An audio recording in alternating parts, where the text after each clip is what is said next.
Hello दोस्तों, आप सभी का हमारे चैनल स्टडी ग्रुप एजुकेशन में स्वागत है। आज के इस वीडियो में हम दिशा और दूरी परीक्षण के बारे में पढ़ेंगे। इस टॉपिक से आपके परीक्षा में प्रश्न पूछे जाते हैं।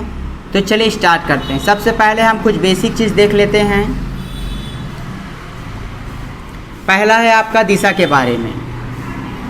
यहाँ पर देखिए, इस दिशा को कहा जाता है आपका पूर्व दिशा, इसे कहा जाता है आपका पश्चिम, इस दिशा को उत्तर कहा जाता है और इसे कहा जाता है दक्षिण। ये आपके चार दिशा हैं। इनके बीच की अगर दिशा आप देखोगे तो ये जो है पूर्व और दक्षिण के बीच के दिशा को कहा जाता है दक्षिण पूर्व। यहाँ पर देखिए, दक्षिण और पश्चिम के बीच की दिशा को कहा जाता है आपका दक्षिण पश्चिम।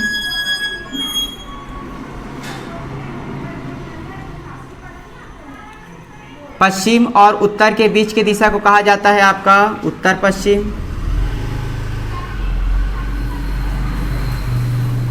और उत्तर और पूर्व के बीच की दिशा को कहा जाता है आपका उत्तर पूर्व।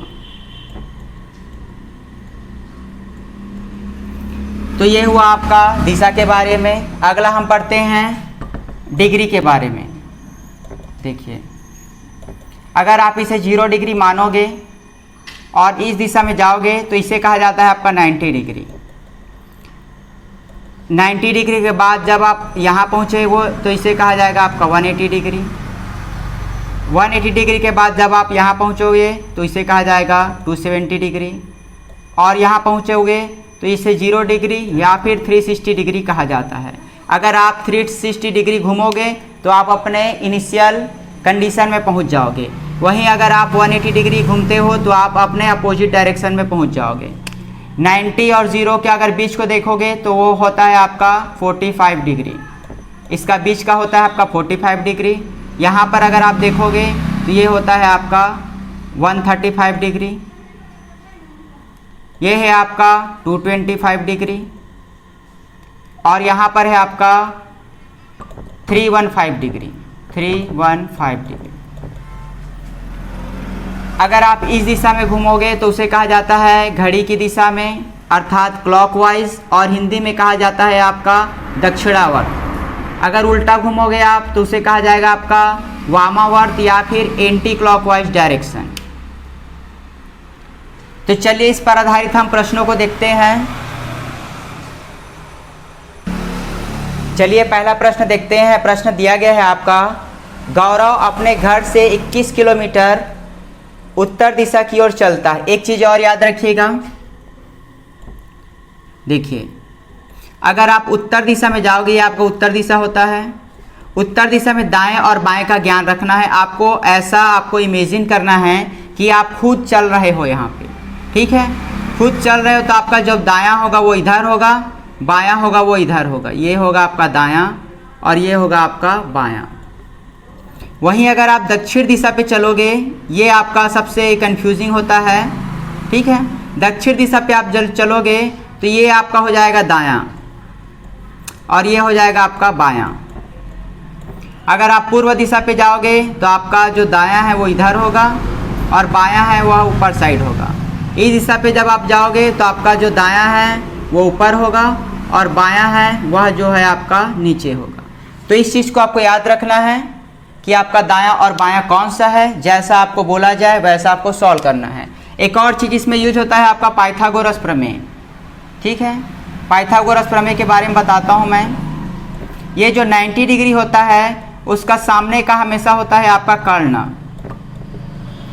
ये जो है आपका आधार और ये जो है आपका होता है लंब। तो आपको कर्ण का वर्ग, आपको जनरली इस टाइप के प्रश्न बन सकते हैं। कर्ण का वर्ग आपको इसकी जो दूरी होती है उसे ज्ञात करनी रहेगी। तो देखिए, इसका जो फार्मूला होता है वो होता है आपका लंब का वर्ग प्लस आधार का वर्ग।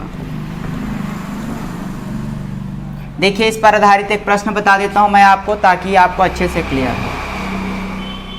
एक व्यक्ति है जो अपने उत्तर दिशा में 5 किलोमीटर चलता है। ये अपने उत्तर दिशा में 5 किलोमीटर चला। उसके बाद वह दाएं मुड़ जाता है। दाएं मुड़ने के बाद वह 4 किलोमीटर चलता है। अब आपको बताना है कि वह अपने घर से कितनी दूरी पर है और किस दिशा में है। तो दिशा आप बता सकते हो। ये कौन सा दिशा है आपका? ये उत्तर है और ये पूर्व है। तो वह अपने अपने आरंभिक स्थिति से उत्तर पूर्व दिशा में है। और इसकी दूरी ज्ञात करने के लिए आप इसको डायरेक्ट ऐसे मिला दोगे। इसके बीच की दूरी आपको बताना है। तो इसके बीच की दूरी के लिए देखिए, ये आपका 90 डिग्री है। 90 डिग्री के सामने का आपका होता है कर्ण। कर्ण यहाँ पे दिया गया है। तो कर्ण का वर्ग आपको निकालना है। इस तरह के प्रश्न आपको बन सकते हैं। तो कर्ण का वर्ग निकालने के लिए आपको क्या करना पड़ेगा? ये जो है आपका लंब का वर्ग क्या है? 5 का स्क्वायर प्लस 4 का स्क्वायर। ये हो गया आपका 25 और ये हो गया आपका 16। इन दोनों को ऐड कर दोगे तो ये हो गया आपका 1 कैरी आया और ये हो गया 41। तो कर्ण आपको क्या मिला? √41। ये आपको आंसर मिल गया। √41 इसका वैल्यू है।